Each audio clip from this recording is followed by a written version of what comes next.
Connecting the dots, trusting your journey backwards.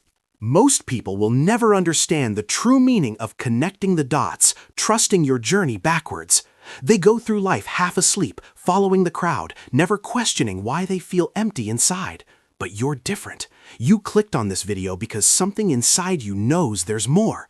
That inner voice whispering that you were made for greatness, that voice is right. And today, we're going to turn that whisper into a roar. The concept we're exploring isn't just another piece of motivational fluff. It's a fundamental truth that separates those who merely exist from those who truly live. Trusting your journey backwards. This isn't philosophy. It's the operating system of champions. Look around you right now. Look at the people settling for mediocrity, accepting their limitations and calling it being realistic. That's not realism, that's surrender. The world is filled with people who gave up on their dreams because someone told them to be practical. But here's what nobody tells you. Practical people build other people's dreams. Visionaries build their own empires. The path we're about to explore requires courage. The courage to be uncomfortable, the courage to stand alone, and the courage to demand more from yourself than anyone else would ever dare ask. Are you ready for that? Because there's no going back once you truly understand what it means to embrace this principle. Here's the uncomfortable truth that the self-help industry doesn't want you to know. 97% of people who consume motivational content never change.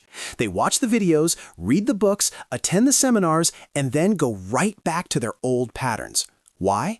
Because understanding is not the same as implementing. Knowing is not the same as doing.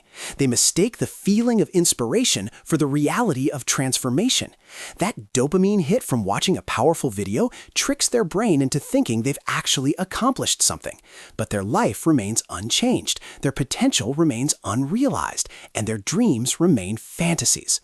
The barrier isn't intelligence. The barrier isn't opportunity. The barrier isn't even circumstances, though that's the most popular excuse.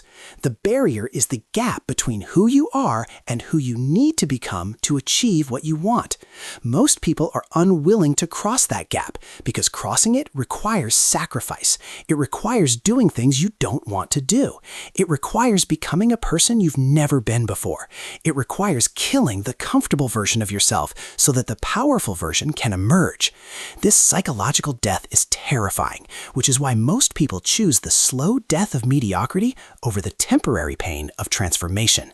Let me break down exactly what connecting the dots means and why it will change everything for you. This isn't about positive thinking or manifesting or any of that surface-level nonsense. This is about understanding a fundamental law of success that operates whether you believe it or not, just like gravity. The principle states that your external reality is always a reflection of your internal state. Your bank account reflects your value proposition. Your body reflects your discipline. Your relationships reflect your emotional intelligence. Nothing in your life is random. Everything is a result. When you truly internalize this principle, you stop being a victim of circumstances and become a creator of outcomes. You stop asking, "Why is this happening to me?" and start asking, "What is this trying to teach me?" You stop waiting for conditions to be right and start making conditions right through your actions. This shift in perspective is the difference between the masses who react to life and the elite who shape it. Your ancestors survived impossible odds so that you could exist today. They didn't fight through wars, famines, and hardships so that you could sit on your couch and scroll through social media. You owe them and yourself a life fully lived. Understanding principles is worthless without practical application, so here's exactly how to implement this in your life starting today. First, you need to conduct a ruthless audit of your current situation. Look at every area of your life: health, wealth, relationships, purpose, and give yourself an honest score from 1 to 10. Not the score you want to have, not the score you're working toward, the score that your actual life demonstrates right now. This audit will be painful, but that pain is the starting point of all change. You cannot fix what you refuse to acknowledge. Second, identify the one area where improvement would create the biggest positive cascade in your other areas. For most people, this is either health or wealth, because these tend to be foundational. Once you've identified your priority area, define exactly what success looks like. Not vague goals like get healthier or make more money. Specific, measurable targets with deadlines. Lose 20 pounds by December 31st. Increase monthly income by $2,000 within 90 days. Vague goals produce vague results. Specific goals produce specific results. Your brain needs a clear target to mobilize its resources effectively. The biggest obstacle to your success is not external. It's the programming running between your ears. From the moment you were born, you've been conditioned by family, society, media, and education to think in certain ways. Much of this programming is designed to make you a compliant consumer and worker, not a powerful creator and leader. To achieve extraordinary results, you must systematically identify and override this limiting programming.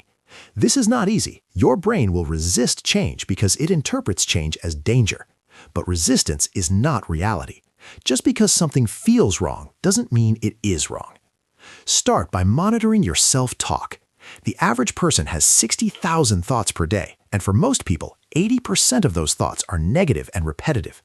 They're running the same mental programs that produce their current results, expecting somehow to get different outcomes. This is insanity. You must become the gatekeeper of your own mind. When a limiting thought arises, I can't, I'm not good enough, it's too hard, you must intercept it immediately and replace it with an empowering alternative. This isn't delusion, this is direction. You're not pretending problems don't exist, you're refusing to let problems define what's possible.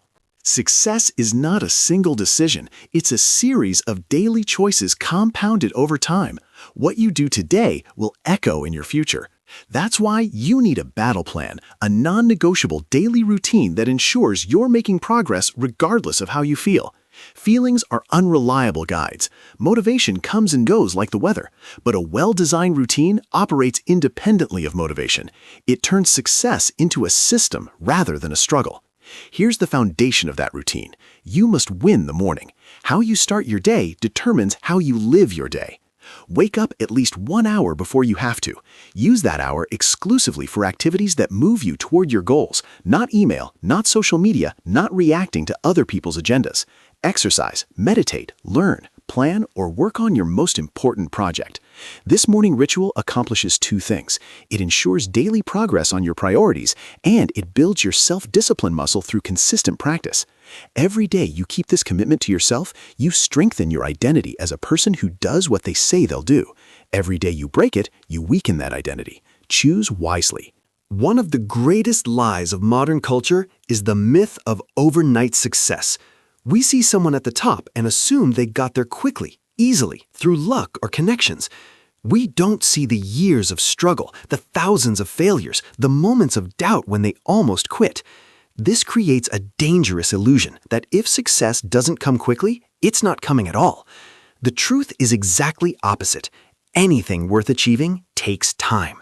The greater the goal, the longer the timeline. You're not just building a result. You're building the person capable of achieving and sustaining that result.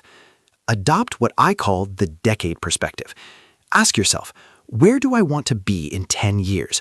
What skills will I need? What habits must I develop? What person must I become?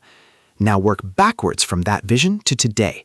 What must you do this year, this month, this week, today to stay on trajectory toward that 10-year vision? This long-term thinking immunizes you against the short-term setbacks that derail most people. When you know where you're going and why, temporary failures become data points rather than death sentences. Every master was once a disaster. The difference is they kept going. We've covered a lot of ground today, but knowledge without action is just entertainment. The question now is, what will you do with what you've learned? Will you let this be another video that inspires you for an hour and then fades into memory? Or will you let this be the turning point, the day you drew a line in the sand and declared that mediocrity is no longer acceptable? The choice is yours, and it's a choice you'll make not just with your words, but with your actions over the coming days, weeks, and months. Remember this, you are not your past. You are not your failures. You are not what other people have told you that you are. You are pure potential, waiting to be activated, a force of nature waiting to be unleashed. Everything you need to succeed is already within you. It just needs to be cultivated, developed, and deployed with relentless consistency. The world doesn't owe you success, but if you apply what you've learned today, if you commit fully to the process of becoming, success becomes inevitable. Not easy, not quick, but inevitable. Now turn off this video and go become the person you were born to be. Your time is now.